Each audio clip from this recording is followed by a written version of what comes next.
Good morning, Muscle Car Corner here, bringing another one of the Wing Collection cars, 69 Dodge Daytona, known as the Duke and Duchess Daytona.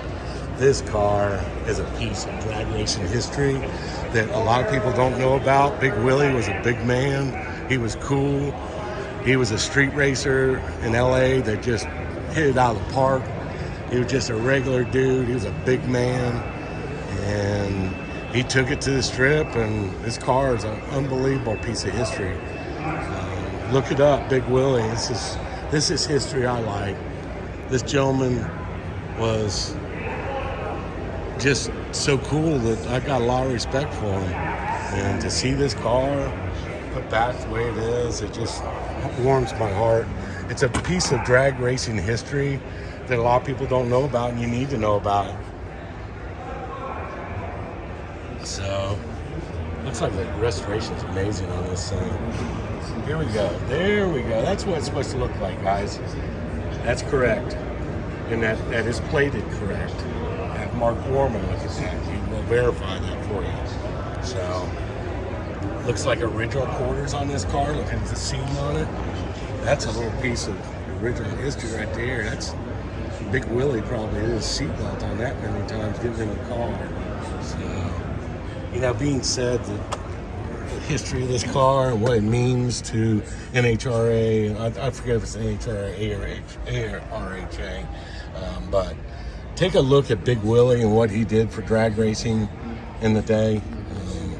He was just a phenomenal drag racer, and this car is a piece of Chrysler history that I'm so glad is preserved.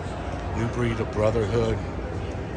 You know, Big Willie was a big black man that was against the 8-ball out there with everybody else in the day. You know, not many people had a car like this and was able to drag race it and do what he did with it. So it's one of those things that, you know, looking at it, I can tell you that the car is put back the way it should be. Let's take a look in the right jam on this. Yeah, the restoration's amazing on it. They plated everything correct. The bolts are plated correctly. That means a lot to me on the restoration. So that being said, paying attention to detail on things like this is something that you got to look at when you're restoring cars. You want to make these cars 110%. But this thing is just super cool. It's a 440 car. It's got a Keith Black engine in it. Keith Black was a Mopar man. He built all the racing motors back in the day. And for me to see this car, sit here, sit cam. I had one of those in my Chevrolet pickup, the S10 Pro Street I built, like gear drive. I loved it. But man, this car is just phenomenal. And I'd like to get the hood open if we can. Let's take a look at this 440. Oh boy, yeah. Huh. Oh, that's weird. This is an original red car, from what I can see. And he painted this color. Look at the overspray that's in the jams. That's the way it came, as far as I know. And everything else looks correct under the hood. They got headers on it, no harm, no foul. Probably hooker headers. Chrysler, for some odd reason, didn't have a big pulley on it. I mean, they didn't really twist these motors up on these. They were all done at 7,000 usually, 10 if they were a super stock car. But this car is really preserved and it's put back right. Now, I did not know it was a red car originally, so that being said, it's kind of neat to look at where the overspray flew in.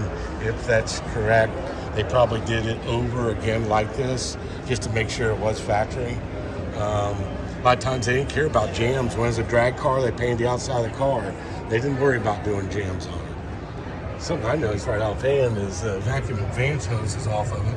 I don't know why, but kind of a cool hood scoop. That's actually a Ford Thunderbolt scoop right there, turned backwards, or it is correct. So that's what that is. I was wondering how they incorporate this into the Charger hood. So they molded that Ford scoop onto a Mopar. Ooh, that's a snafu there. Usually Mopars don't run good with a single Ford part on them. Oh well. Anywho, I just wanted to document this piece. It's super cool. I'm just so happy to see it. And y'all need to look up Big Willie and see what his history was. It's super, super cool stuff.